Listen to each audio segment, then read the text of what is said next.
This week on Ballot Beyond, we'll learn about legendary abolitionists and suffragists Frederick Douglass and Frances Ellen Watkins Harper, read by Shantae Daniels, Executive Director of the Baltimore National Heritage Area. Abolitionists to suffragists.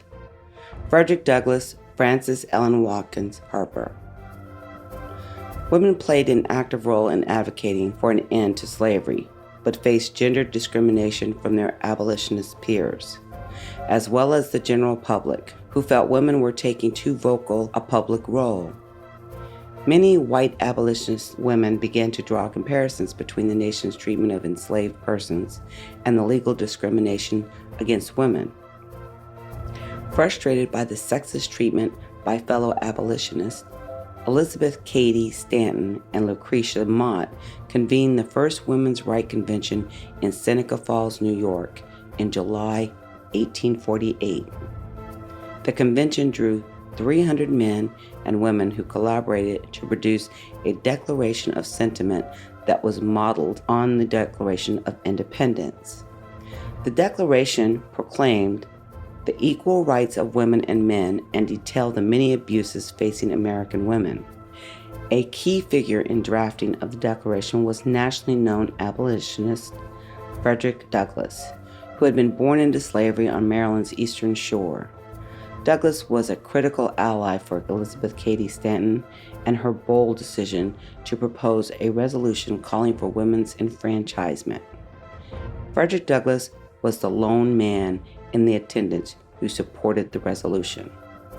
This important moment marked the beginning of a fragile, racially mixed coalition of men and women who sought expanded rights for all people, including the right to vote. In 1866, Douglass, Stanton, and Susan B. Anthony formed the American Equal Rights Association, AERA, to secure equal rights for all American citizens, especially the right of suffrage, irrespective of race, color, or sex. The more inclusive organizations had the support of African American activists like Frances Ellen Watkins Harper, a published poet and author who had been born free in Baltimore in 1825 and campaigned around the country for temperance, abolition, and women's rights, in an attempt to create social unity after the American Civil War. The AER members, like Harper, believed it was the right time to integrate gender, race, and class-based advocacy in a broad push for equality. With the passage of the 15th Amendment in 1870 that granted the vote to black men but not to women, an integrated and holistic approach for equality would never coalesce. In fact, many suffragists opposed the 15th Amendment, refusing to accept that black men would have the right to vote before white women. The unification that Douglass and Harper sought would not happen, and racial tensions would echo throughout the remainder of the women's suffrage movement, and often dictated a separate course for white and black suffragists. As the segregated movement proceeded, Watkins Harper would found the American Women's Suffrage Association and served as vice president of the National Association of Colored Women, among many other civic and literary achievements. Watkins Harper died 9 years before the passage of the 19th Amendment. Her spiritual approach and her activism rings clear in her poem, Songs for the People. Songs for the people.